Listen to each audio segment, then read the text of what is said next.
好，我们今天要占卜的主题是他想对你说的话，他对你内心的一个告白。好，我们今天是连假的第一天嘛，然后我们有3个饼干。第一个是这个薯条的，这是什么口味啊？这个薯条的饼干，我不知道这是什么口味的。然后第二个它是夹心饼干，香草奶油的。好，第3个是咖喱脆饼，还有苹果跟咖喱合在一起的2个口味。然后大家喜欢这个很有名的这个薯条饼干，还是这个夹心饼干，还是咖喱脆饼呢？给大家选项，这个是 A、B、C， 1、2、3。那大家就凭直觉来选一组你们想要的饼干或是数字吧。1、2、3，或者是 A、B、C， 选好的朋友就可以利用下方的资讯栏连接到那组牌的解牌咯。好，我们先从第一组开始。那我们看一下选到第一组的，选到这个薯条的朋友，我们看一下你们的牌哦。好，我们今天都会抽字卡来看一下对方有什么话想要跟你们说。好，第一张是他说我希望你过得好，他说他希望你可以过得好。好，第二张是他说再平凡的事有你就不一样，对方希望你可以好好的，然后他觉得日常生活中啊，即使是很平凡很无聊的事，但是有你在可能就会充满乐趣，或者是充满温暖，可能只是2个人就是散步啊，或者是看电影，或者是什么都不做就窝在家里追剧啊，或者是打游戏等等的。他觉得任何平凡的小事情好像有你在身边，整个感觉就不一样诶。接下来是他说他很想你，就是第一组的你们跟这个人是不是如果是稳定交往的朋友，你们是不是没有办法常常的见面，或者是有一些人你们联络的没有很热络，因为大家都很忙。也有可能即使常常见面，但是一日不见如隔三秋，1个小时没有见到你，他就很想你。那有一些人可能是有断联了一些时间吧，然后他觉得说分开的日子或者是断联的日子，他其实很想你耶。他说第4张牌是这个明知道你没错，还硬要我原谅。这句话是，如果是对你们说的话，会觉得说第一组的你们是不是有感觉像在这段感情里比较委屈哦？就是明明不是你的错，却还是跟对方道歉的感觉。那如果能量互换，对方就会觉得说有一点委屈，又不是我的错，可是我好像常常要哄你开心，常常要跟你道歉，对。不知道你们的情况是哪一种，就是有一方好像在这一段感情中是属于比较退让的一方哦。好，接下来他是说我不知道你想要什么，他希望你过得很好，可是他又不确定说你真正想要的是什么，是不是他觉得你好像有的时候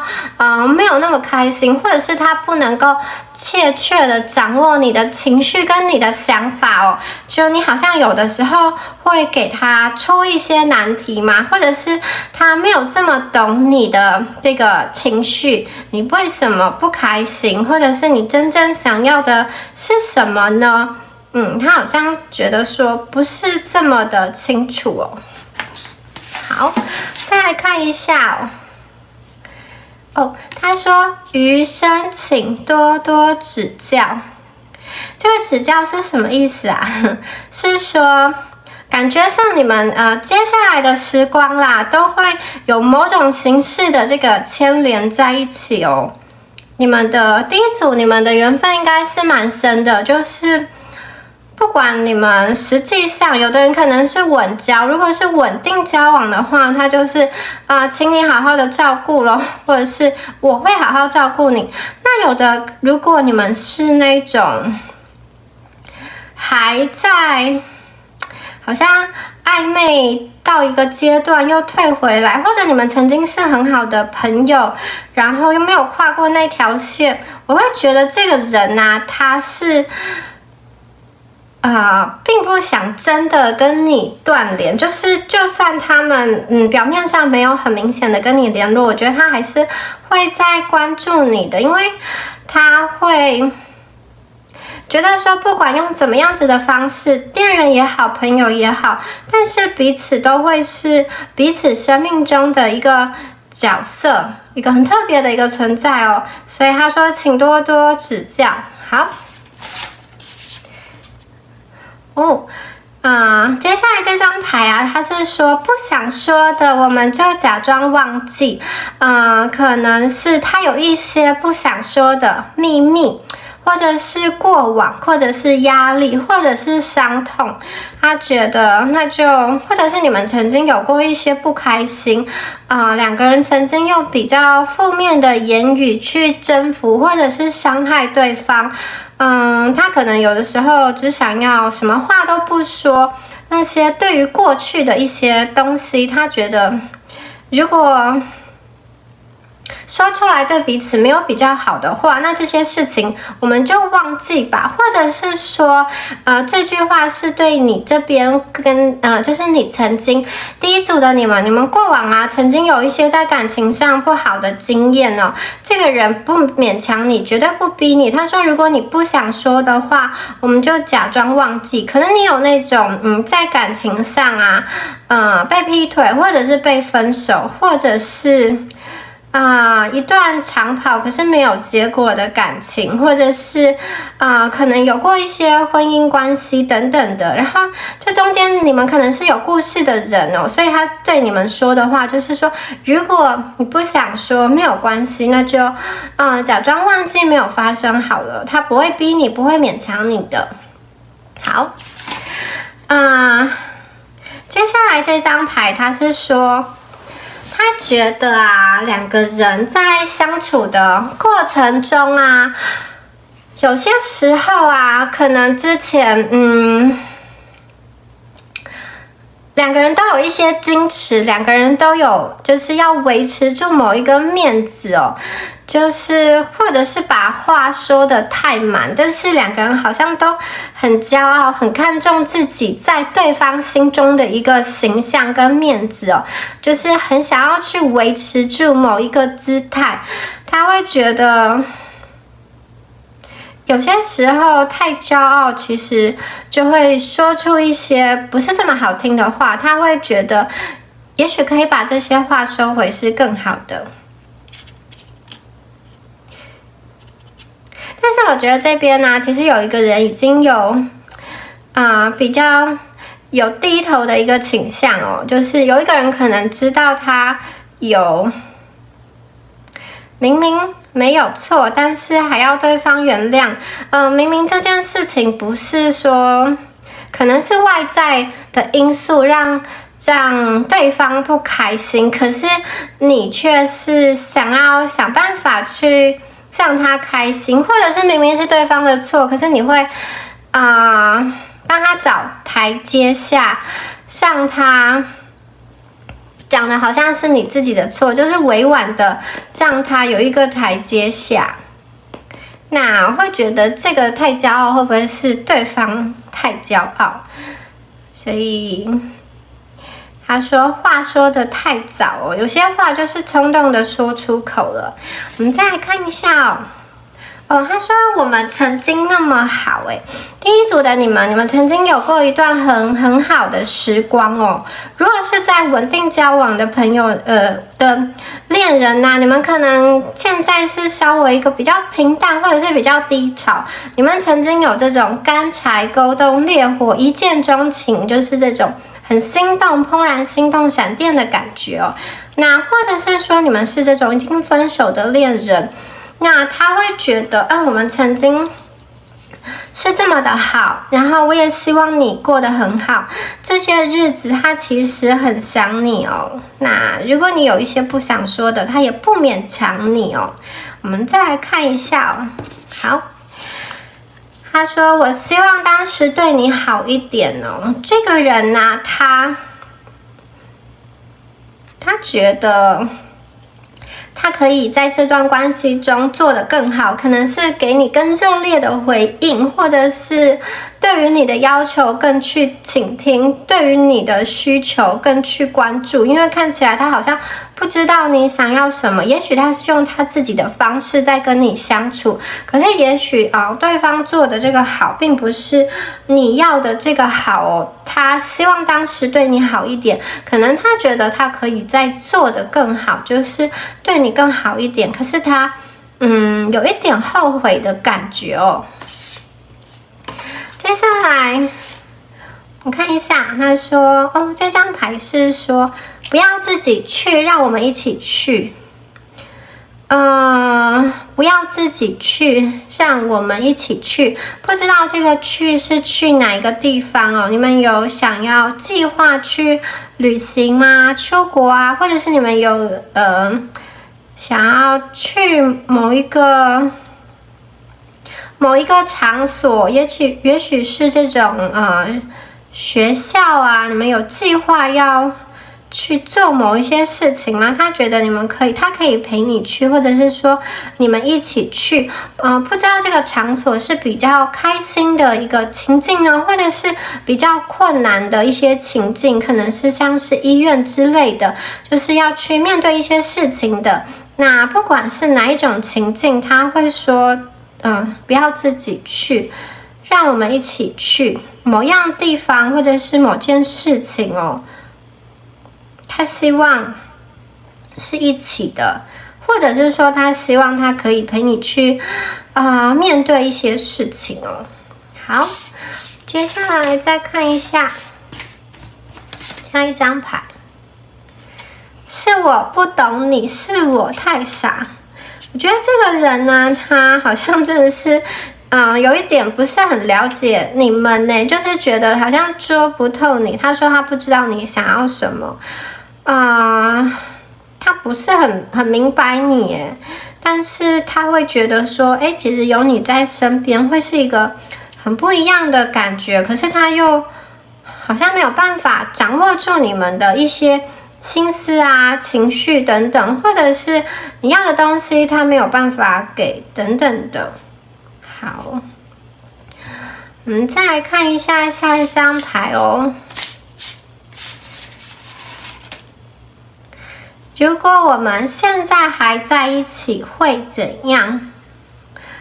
好，第一组的你们会不会是这种恋人，然后又分开了，或者是你们曾经很好过，曾经是这种同学啊、同事啊，或者是在同一个场合中可以遇到的，或者是曾经有这种很密切的讯息的这种交流啊？他说，如果现在啊。曾经是这么好，如果我们现在还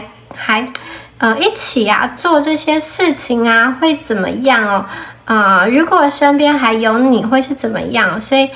也许第一组的你们，有一些人啊是这一种分手的情侣，或者是说远距的一个恋人呢，没有这么密切的能够见面呢。如果我们还在一起，会是怎么样呢？他留下了很多的这种就是有一点夜深人静的时候会去想说，如果当时会怎么样？如果当时他做了什么事情会怎么样哦？然后他会想到你，他的情绪还蛮就是蛮深的。虽然他好像很努力的想要去了解到底为什么会变成这样，然后当时如果多做了一些什么，选择不同的路，两个人会不会有不同的结局？各退一步，或者是多说了一些话，少说了一些话，在那个交叉点上，会不会两个人就会通往不同的地方，或者是说两个人就会有各自不同的一个选择？现在的结局也许会不一样之类的。我们再来看一下哦。他说：“你不知道这对我影响有多深哦。”这句话我会觉得说，不知道这个是说过往的这一段感情，你们的关系对他影响有多么深，或者是说在这段关系中有一些外力哦，来自他家庭，或者是来自你们家庭的一些成员的一些外力，也有可能是他工作上的一些因素，有一件事情深深的影响他，可能是跟金钱或者是健康、工作有关的一个议题等等的，就是对他的影响其实蛮深的。可是也可能这些事情影响到了这段关系的一个发展哦，但是他觉得你不知道，因为他可能也没有很明显的表现出来这个东西，对，或者是这件事情一个正在发生的事件，或者是过去已经结束的事件，其实对他影响很深的，造成他内心有一些过不去的坎我觉得他可能过去把这些东西藏得很好，所以其实他觉得他并不是想要让你看到他这个比较可能比较脆弱的一面嘛，但是其实这个对他来说影响很深的，只是他没有要让你知道的感觉哦。好，疗伤是一个多漫长的过程哦，这个疗伤是这种吵架过后的疗伤，或者是分开过后的疗伤，或者是说生活上其他的事件的一个疗伤吗？这句话也有可能指的是，因为他没有特定的一个主词，我觉得他有可能指的是他知道你们可能正在一段伤痛期。有一些东西让你们需要慢慢的去沉淀，然后他知道这个东西是需要时间的，所以我觉得这个人他没有要逼你们，就是不想说的就忘记吧，他也不会去提起，就假装忘记，等你想说的时候再说。他知道疗伤是一个很漫长的过程。好，不知道排到这边大家有没有对应到，就是一个特定的人，有的时候你们可能想要测某一个人，但是排抽出来的能量有的时候会是你问的这个人，但有的时候却会是另外一个你没有想过的人哦。因为可能对方有一些话想要跟你说，但你可能没有那么在意他，有可能会以这样子的形式来跟你们说话。好，我们再来看一下下一章。好，他说时间会证明一切，时间会证明一切。时间会证明什么呢？不知道，我们要继续看下去。时间可能会证明说他的决定是正确的，或者是说时间会证明你的决定是正确的，时间会证明这段关系的继续是有意义的、有价值的，或者是说时间会证明你之前的付出不是白费的等等的。时间会证明外在的流言蜚语其实都没有办法击垮对方对心中的一个爱等等的。时间会证明一切。好，我们再来看一下还有什么样子的牌哦。你像是一颗星星，我觉得你像是一颗星星，在对方的天空中闪耀。其实，天空中有很多很多的星星嘛，可是你却是那一颗会被他注意到的星星。就像世界上有这么多人，为什么冥冥之中你们就相遇了呢？也有可能是对方是你天空中的一颗星星，这颗星星对别人来说，也许，并不是很起眼，就是跟其他千万颗星星都一样。可是，在你的世界来说，这颗星星，对方这颗星星，就是非常独特、独一无二、闪耀在你心中的那颗星星哦。好，我们接下来再看一下最后一张牌哦。最后一张牌是狠下心都不说。你们两个就是狠下心都不跟对方讲话，在冷战吗？或者是他觉得说他内心啊有很多伤痛啊，他都狠下心都不说，或者是这个人觉得他要在你离开他之前，他先转身离开吗？就是他有一种好像这种狠下心好像是刻意逼着自己这么做的，就是刻意的去压抑自己内心最真实的一个情感，一个情绪哦。然后他可能觉得这样做是一个比较成熟的一个表现吗？还是怎么样？他对自己狠下心，某一方面可能也是对你狠下心，所以他有些话他其实没有很坦白的说。是因为太骄傲、太爱面子，还是说他也不知道怎么办，然后就干脆先什么都不要说，有一种赌气或者是负气的感觉吗？暂时不知道怎么处理的时候，就沉默，不要说话。好，这个人，我觉得他，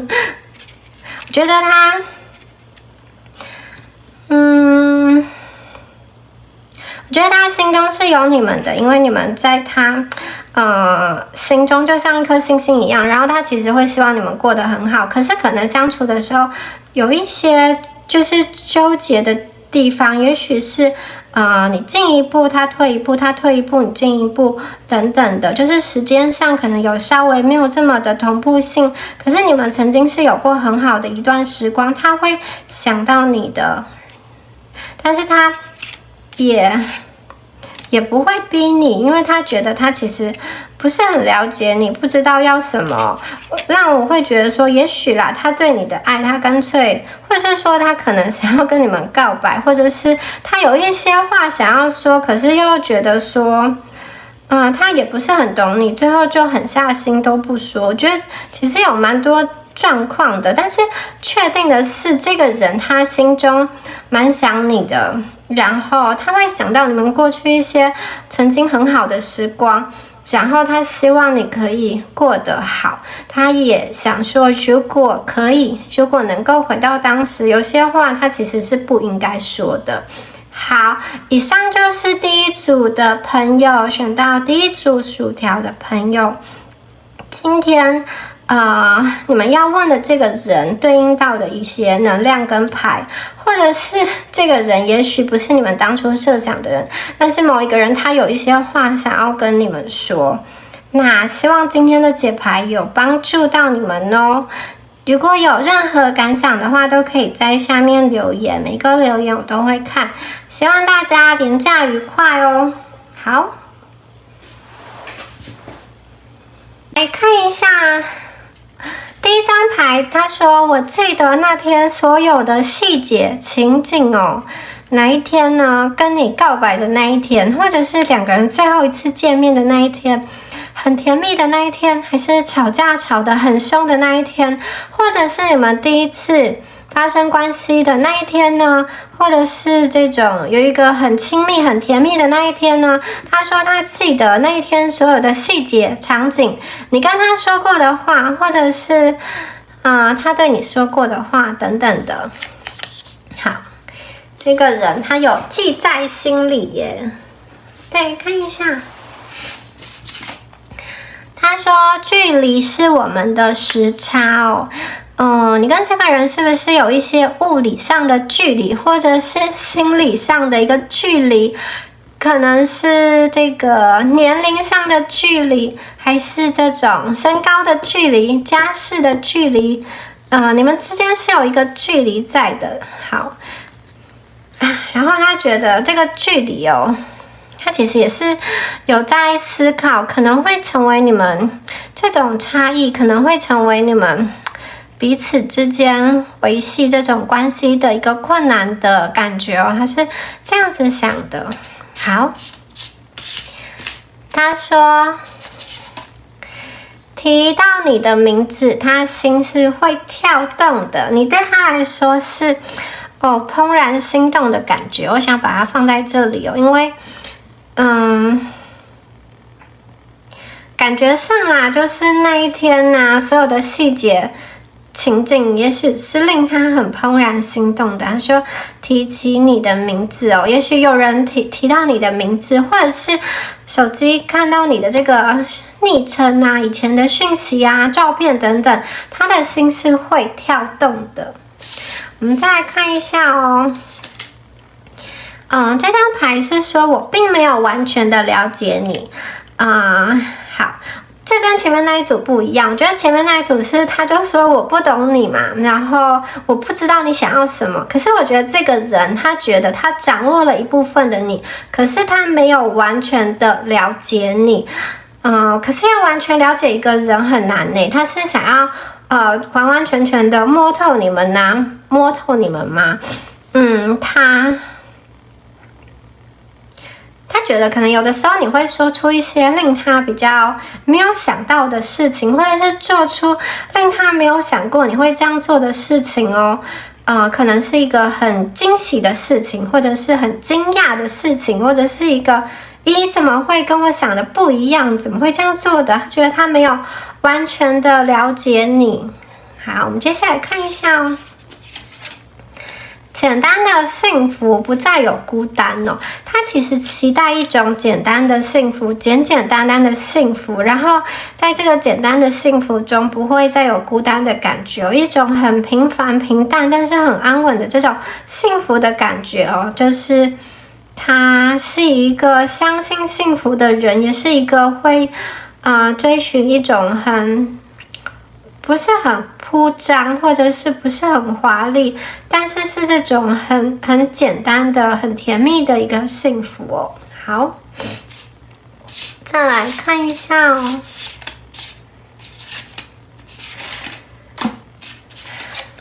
痛苦至少证明爱，这种有点像是。传讯息，对方没有马上回，内心等得很焦躁哦。但是至少证明说，他很在意你，或者是你很在意他。好，或者是两个人啊，有的时候会做出一些让对方不是这么舒服的事情哦。可是这种不舒服的事情，好像又是为了要证明说，对方在我在对方心中是重要的。然后怎么说？这有一点这种虐恋嘛，就是看到对方痛苦，然后证明说，原来我在他心中是重要的，他是爱我的，就是他会这样子看着手机等待我的讯息，或者是你是看着手机在这个想念他的人，等待他讯息的人哦。他觉得说，其实这个过程就是至少证明是有真心在这个里面，虽然我觉得有一点虐恋的感觉哦。好，他说，哇，他这张牌是。他想着你耶，然后他对某一些事情仍然很执着哦。我觉得这个人有他自己的这种坚持原则在哦。他很执着，然后他也很想你，然后有一些事情啊，他觉得他并不是完完全全的了解你，对。再来看一下，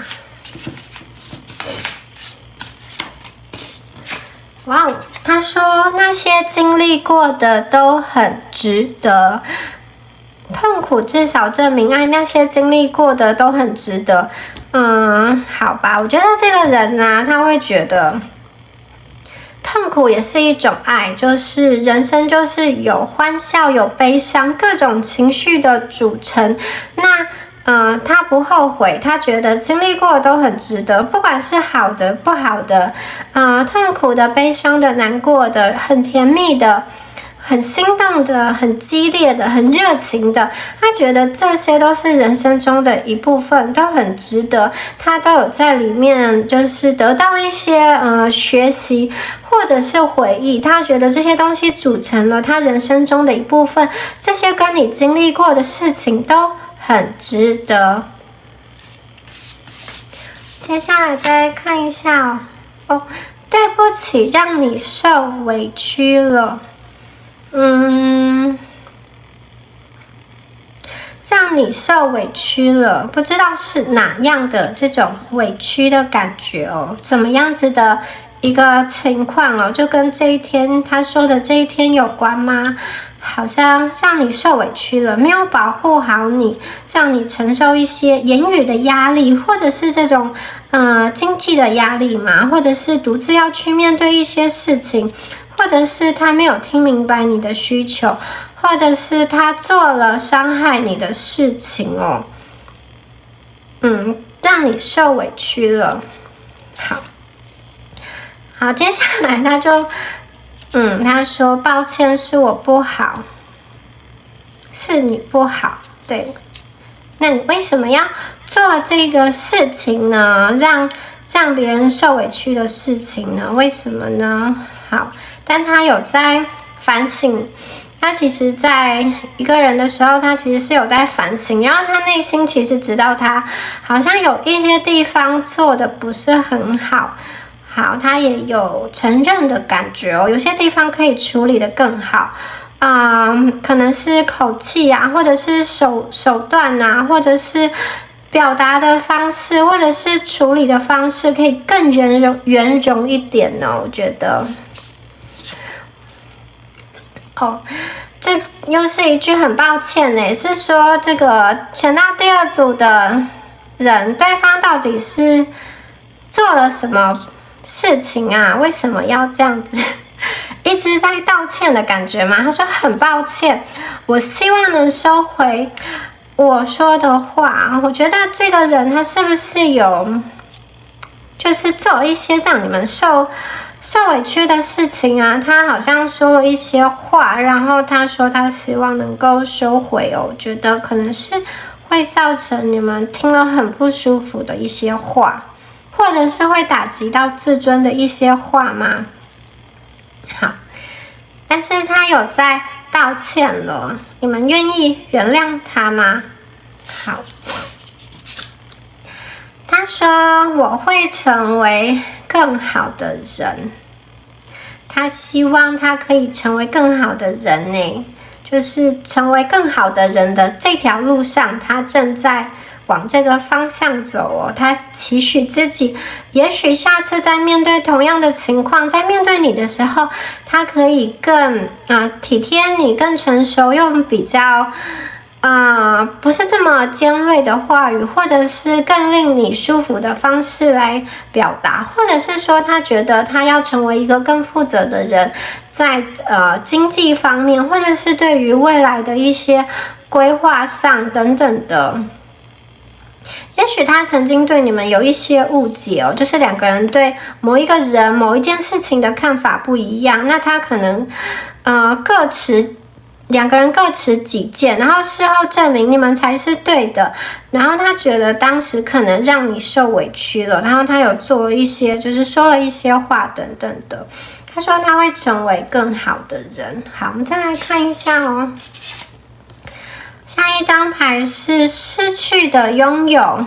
这到底是失去还是拥有吗？所以他失去你们了吗？还是他他还拥有你们的心吗？他表面上失去了你们，但他其实仍然拥有你们的心吗？或者是说他失去了一段关系，可是他还拥有这些过往经历的回忆？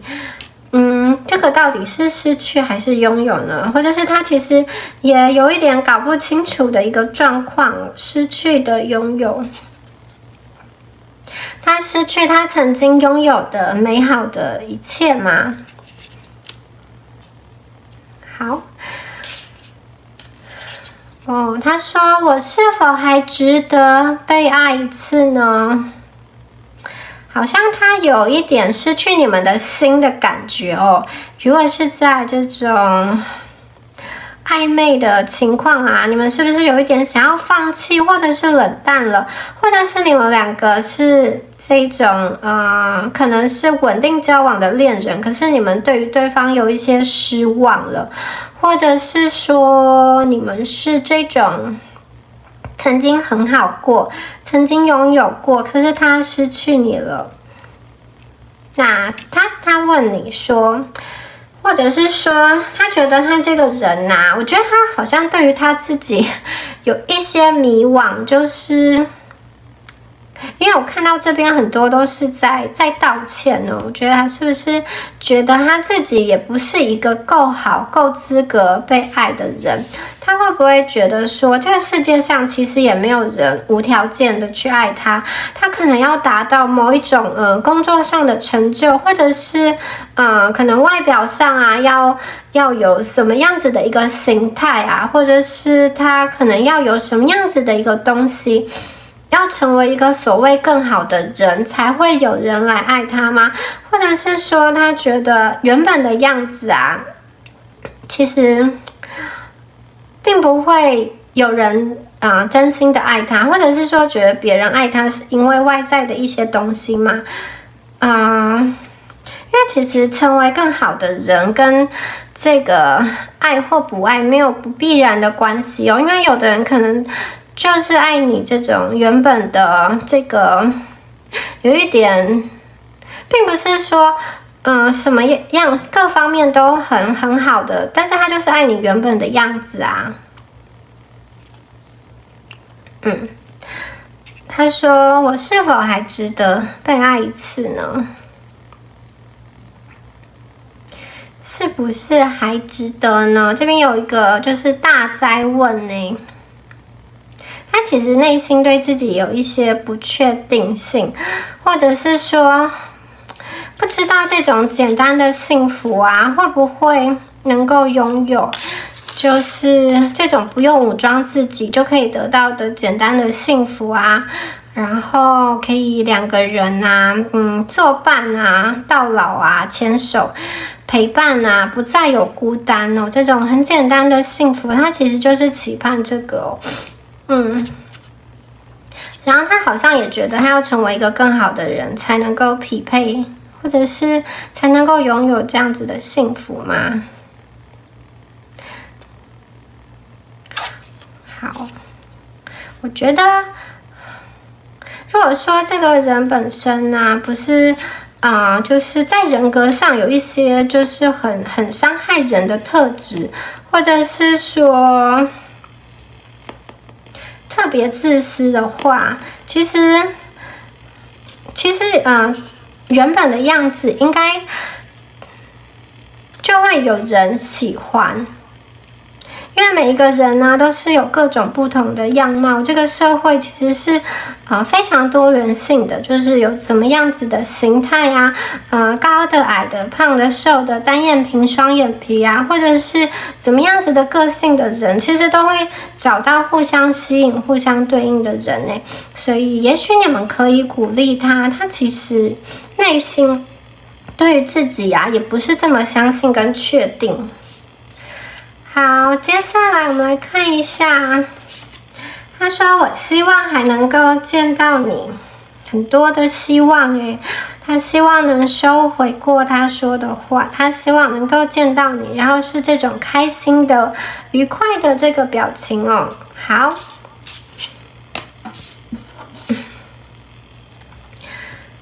他说你会是我生命出现很棒的一件事情诶。他觉得这些经历都是值得的啊，虽然你们过程中并不是完全都很甜蜜、很快乐，你们中间是有痛苦，是有这种拉扯，是有这种伤害的。可是他还是觉得这些经历都很值得，然后你出现在他生命中，就留下了一个永久的印记。其实他是不会忘记的。然后他觉得你出现在他生命中是一件很棒的事情诶，对。他看到你们的讯息啊、名字啊、昵称啊、头像啊，或者是照片啊，他还是会有心动的感觉哦。好。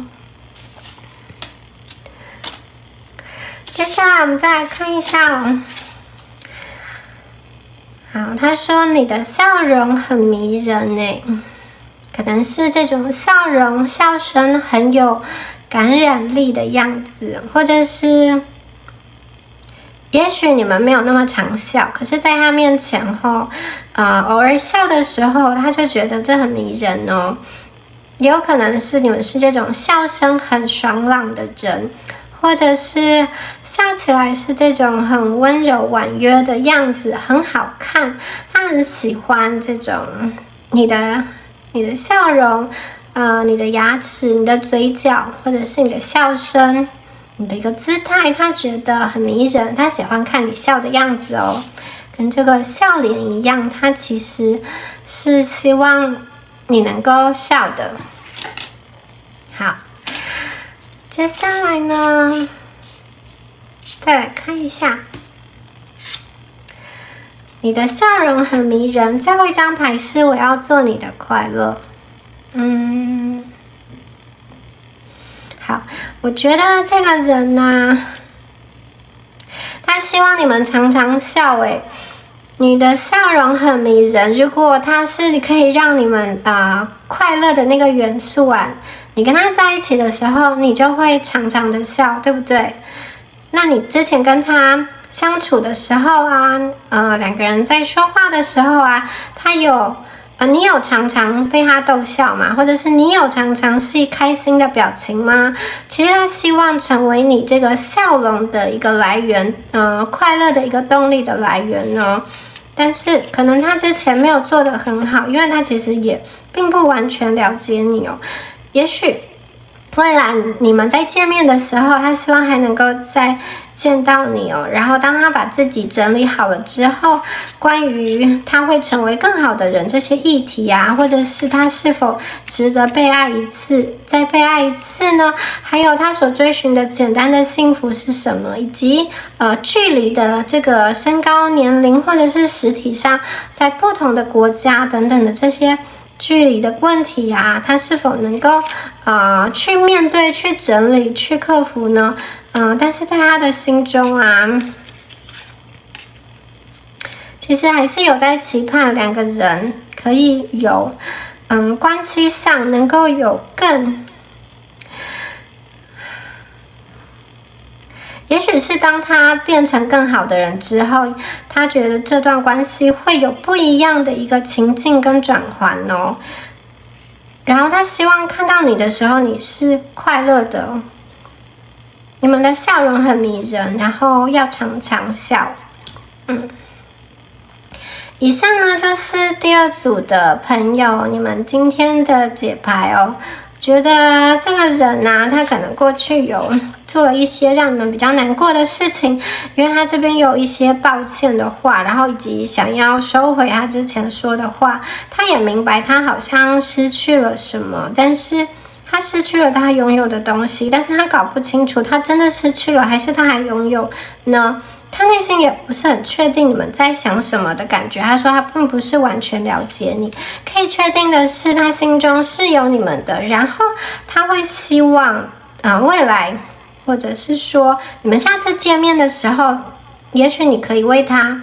展现出一个很迷人的笑容，也许他可以成为你这个快乐的泉源吧。好，希望今天的解牌对你们有帮助。那如果有任何问题或者是任何感想，都可以在下方留言，我都会看。那就祝福选到第二组牌的观众朋友咯。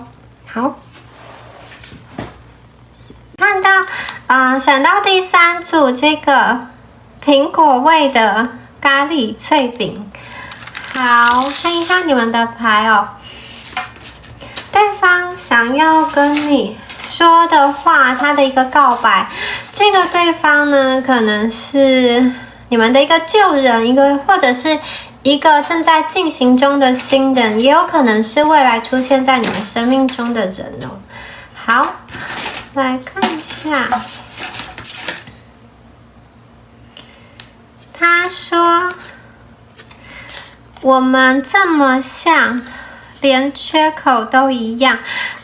有可能是你们的这个灵魂伴侣，因为你们2个是很像的，特别是感觉上比较不像是这种互补型的，而是同类型的人，因为你们中间假设是一个圆的话，你们缺口的形状好像大小或者是位置会是差不多的就是你们过往有一些经验可能是类似的，可能是家庭的这种成长的经验，或者是说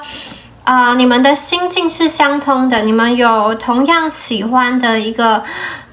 球队或者是兴趣或者是你们有一些共通点，然后可能有一些缺点，或者是有一些心理的这种伤痕是能够共通的，能够互相明白的哦，你们是有很像的地方哦。好，接下来他说我需要一些时间呢，这个是他需要一些时间来找到你吗？或者是说他需要一些时间来整理他自己，厘清他自己到底要的是什么吗？或者是说他需要一些时间来想清楚。那我们再来看一下，好。他说我反复看着你的讯息或者是照片。好，这个人呢，假设是未来要遇见的一个人的话，你们可能一开始是透过这个比较就是会传大量的讯息的，然后他会反复的看着你这个传给他的一些文字的讯息或者是照片等等的图片好，反复观看哦。如果是过往的这个旧人的话，我会觉得，如果你们问的是旧人的话，他可能会需要一些时间来整理他自己，但是他有看着之前你们传给他的一些照片哦。好，他说我想知道你是怎么想的呢？好，我想知道你是怎么想的呢？好，如果是在这种暧昧阶段的感觉上，他会是还不知道你的想法哦，就是有一点这种试探的感觉哦，就是好像不知道前进跟后退，有一点暧昧模糊的这种界限哦。好，那如果是已经分开的旧人，他其实可能如果有分开一阵子了，两个人可能都有一些感情上的经验或者是变化哦，或者是说对方其实也不大确定你现在身边有没有人，你到底是怎么想的呢？好，我们再来看一下哦。对不起，让你等那么久。好，也许他需要一些时间来厘清他自己。对不起，让你等那么久。也许他需要一些时间来找到你，特别是如果是这个人是未来你们即将要遇见的人。好，他说一份真情有多难得哦。这个要放在哪边呢？你们是很像的，如果很像的两个人能够遇到，能够发生一段感情，然后这段感情又是彼此很坦诚、很认真付出的话，他会觉得这是一件很难得的事情哦。让我拥抱你，对不起，让你等那么久。好。之后呢，希望可以用实体的这种温度来拥抱哦，而不再只能看着这个文字讯息，或者是这个手机的这些照片。希望可以有实体的人抱着，像我拥抱你。接下来5，他说：“请允许我把你带走哦，请允许我把你带走。”有点可爱的感觉，好像提在袋子里，把你带走，打包带走。那抱着你们，然后再把你们带走。如果这个人他是一个新的人的话，突破了这个暧昧的界限之后，他其实很想要，有点像，感觉有点像宠物或者什么嘛，他想要把你们带走，带到他的生活中。也许这种感觉有点像是离开了你们现有的生活，然后让你融入到他的生活。也许现在的生活是让你没有那么开心的，然后他想要把你带到一个更好的环境中，或者是说2个人共同开创的一个新的天地等等的。好，接下来是你很特别哦，再也遇不到你这样子的人，或者是说很难找到在你这样子的人，因为你跟他就是缺口都一样，其实是有很类似的地方，你们也许有特别是同样的兴趣啊，然后共同的可以心有灵犀的一个默契，或者是你们彼此是在肉体上非常吸引对方，能够引起对方的这种热情的，会觉得说再也遇不到你这样子的人。想跟你道一声晚安，想跟你道一句晚安。好，再来看一下哦。他说：“我知道我越界了。”好，我觉得这张牌的出现有点像是可能对方遇到你的时候，他是有伴侣的，或者是你是有伴侣的。也许他好像不小心的爱上了你，或者是说这个越界是2个人在相处的过程中，他可能有不小心触碰到你的原则或者是底线，又或者是你们本来是这种好朋友、好同学，或者是同事，或者是有那种上司跟下属，就是老师跟学生之类的关系。然后他觉得就是好像社会观感上你们是比较不适合谈恋爱的，也有这样子的感觉，或者是说这个界限是踩到彼此就是相处的一个底线，就是他违背了你的一些信念等等，他越界了也许在你还没有觉得可以进入到某一个阶段的时候，他冲得比较快，越界的感觉。好，接下来是日久见人心，日久见人心。他对他自己还蛮有信心的，他觉得说，如果你跟他相处久了，你会看到他的这个真情。所以我觉得选到第3组的你们这个人很可能是这种好像喜欢你们的人，也许正在跟你们暧昧，或者是偷偷暗恋你们的人，或者是你们未来即将要遇到的人那少部分的朋友会是那种曾经有这种交往过一段时间，然后分开，那可能是这种很年轻时候的一个恋人，就是你们分开的时候并不是很激烈的争吵这种一哭二闹三上吊，或者是互相打骂、互相伤害，就是你们分开感觉上是这种和平的分开，然后不得不的分开，因为有一些不可抗拒的因素，所以分开了。但是2个人当时相处的时候是很好的，然后他在想念你的一个感觉他其实都没有忘记你。接下来出现的是，他说和你在一起的时候，他其实很开心感觉是有一点这种蛮愉快的这种两小无猜的感觉，你给他很多很多的开心，或者是他看到你就很开心，或者是你们当时处的这种情境啊是很开心的，你们一起做了很多令他觉得是比较放松比较愉悦的事情哦。接下来是不能沉眠的夜。好，想到你不能沉眠的夜，这个人很想你耶，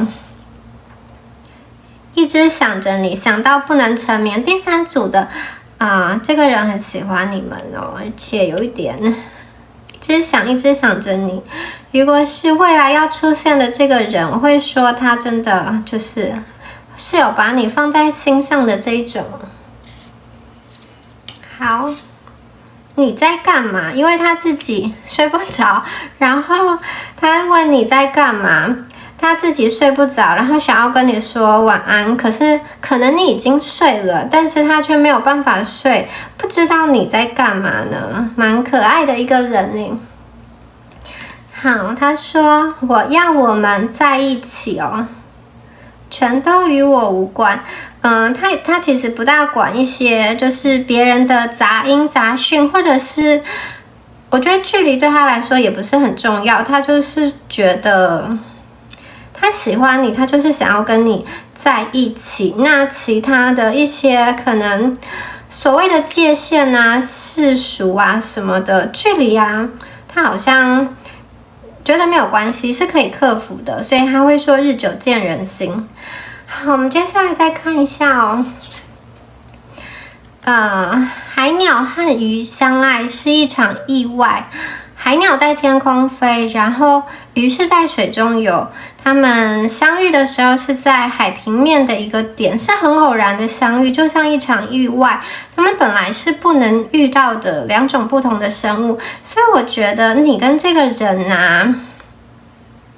也许你们本来没有想过你们会遇到，是在一个蛮特别的一个场合，或者是说是在那种游戏啊，或者是交友软体，明明就是很多人，你不小心就滑到了这个人，也可能是你们两个本来是认识了很久，但是突然这种擦出爱的火花的感觉哦。不知不觉的，没有想到你会爱上这样子的人。这个人也许跟你原本设想的条件不大一样。假设你是一只海鸟，你可能也想要找一只会飞的鸟，可是没有想到你最后竟然找到一只鱼，然后他觉得很意外，而且你还爱上了这只鱼，而且这只鱼还跟你很像明明是两种不同的生物，可是你们却有着一样的缺口，就是我觉得你们的相遇啊，会不是在这种他的计划下认识到你，然后爱上你的感觉。好，最后一张牌是你是我的唯一哦，所以我觉得第三组的这个人啊，如果还没有出现，如果你们还是单身的话，可以期待一下哦。这个人是蛮把你放在心上的。他会想着你，而且这种感情是蛮单纯的。我觉得这一组牌里面比较没有那些互相伤害啊，或者是眼泪啊，比较复杂的那些情绪，这个就是很单纯的我很喜欢你，我跟你在一起，然后跟你在一起的时候我很开心。他希望去知道你是怎么想的，然后感觉上是一个对感情上蛮纯真的人，然后是一个重情重义的人。好，以上就是有关第三组的一个解牌哦。我觉得这个人啊，他会想到你的时候想到都不能睡，也许你是单身，他现在也是单身，然后呢，他就在想说，我未来的这个正缘，我的这个结婚对象，我的真命天子、真命天女到底在哪里呢？我好想他，我想知道他现在在干嘛，然后好希望可以赶快跟他在一起哦。然后如果遇到了的话，他要跟你说对不起，让你等那么久。让我好好的拥抱你一下吧，再给我一点时间让我找到你，然后请允许我把你带走，也有可能是这样子的一个情况哦。好，那以上是第3组的解牌，希望今天的解牌有帮助到你们哦。如果有任何想法的话，都可以在下方留言，每一则留言我都会看。那就祝福选到第3组的朋友咯。